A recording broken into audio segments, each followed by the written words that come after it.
আজকে মির্জা ফখরুল ইসলাম আলমগীর সাহেব আপনার ডক্টর ইউনূসের সাথে সাক্ষাৎ করেছে নির্বাচনের রোড ম্যাপের বিষয়ে।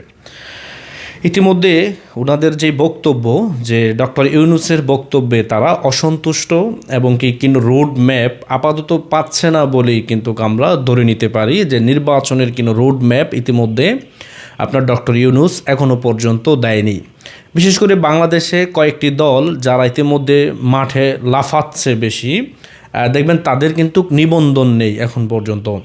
আর যারা নিবন্ধন যাদের রয়েছে, যেমন বিএনপি বড় দলের মধ্যে বিএনপি, তাদের নিবন্ধন আছে, তাদের লক্ষ লক্ষ কর্মী আছে, তারা নির্বাচন চাইতেই পারে। কিন্তু নির্বাচন কেন পিছাচ্ছে বা বিএনপিকে আপনার জনগণ থেকে বিচ্ছিন্ন করার একটি অপচেষ্টা আমার কেন জানি মনে হচ্ছে যে তারা চালাচ্ছে। যদিও আমি আওয়ামী লীগকে সাপোর্ট করি, কিন্তু আমার কেন জানি এমন একটি ষড়যন্ত্রের গন্ধই কিন্তু আমি পাচ্ছি। কারণ একটি নির্বাচিত সরকার যেহেতু বাংলাদেশ থেকে চলে গেছে, বা অভ্যুত্থানের মাধ্যমে হোক যেভাবেই হোক গেছে, কিন্তু 3 মাসের ভিতরে কিন্তু বাংলাদেশে একটি নির্বাচন দিয়ে এই যে সংস্কারের কথা বলা হচ্ছে, এই সংস্কারগুলো কি জানেন? কারণ এই বাংলাদেশে যারা সংস্কারের নামে যারা আসছে, তারা এই দেশ থেকে তারা এই দেশ থেকে নিয়ে বিদেশে চলে গেছে। যেমন ফখরুদ্দিন মঈনুদ্দিনের কথাই যদি আমরা বলি, যে তারা রাষ্ট্র শাসন করেছে, কিন্তু তারা এই রাষ্ট্র থেকে বিপুল পরিমাণ অর্থ বিদেশে পাচার করে নিয়ে গেছে এবং তারা আরাম আয়েসে কিন্তু জীবনযাপন করতে পারতেছে। ডক্টর ইউনূসও কিন্তু এর বিপরীত কেউ না, উনি কিন্তু সেই লেভেলের লোকই।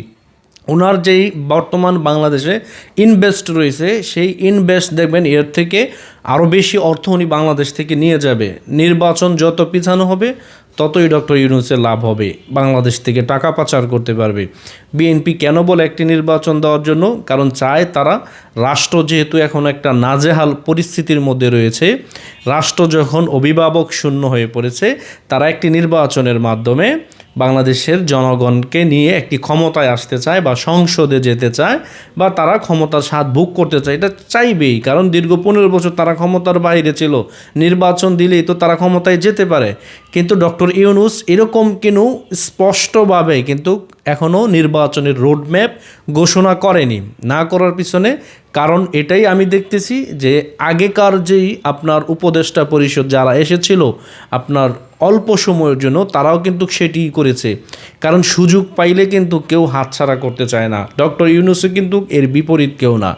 এখন যদি আমি বলি যে শেখ হাসিনার নির্বাচনই ডক্টর ইউনূস 29 সাল পর্যন্ত সেই উপদেষ্টা পরিষদে থাকবে, বা নির্বাচন 29 সালের আগে নির্বাচনও হচ্ছে না, এরকমটাও তো আমরা বলতে পারি। কারণ যেহেতু বাংলাদেশে একটি নির্বাচন হয়ে গেছে, শুধু ক্ষমতার পালাবদল হয়েছে।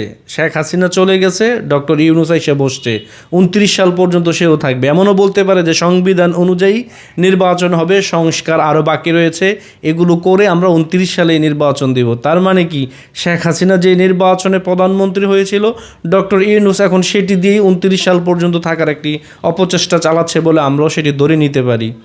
আজকে বিএনপি কেন বলে যে নির্বাচন দেন বা রোডম্যাপ দেন, এগুলো আসলে যখন নির্বাচিত সরকার না আসবে, যেই আসুক, নির্বাচিত সরকার যদি না আসে বাংলাদেশে, তাহলে কিন্তু আপনার এই দেশ বা এই রাষ্ট্র কখনো স্থিতিশীল পরিস্থিতিতে যাবে না এবং ঠান্ডা হবে না।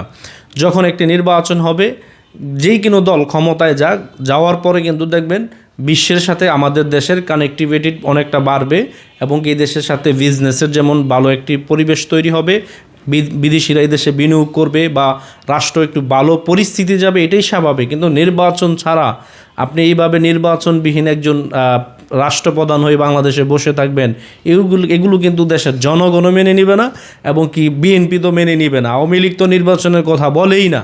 আওয়ামী লীগ বলে আমরা এখনও বাংলাদেশের প্রধানমন্ত্রী, এবং শেখ হাসিনাও বলে আমি বাংলাদেশের প্রধানমন্ত্রী। তো এখন কোন চিপার মধ্যে এই দেশ পেরো রয়েছে? আমি আসলে অনেক সময় অবাক হয়ে যায়, কোন মাইন্ডকার চিপায় এই বাংলাদেশ এখন অবস্থান করতেছে।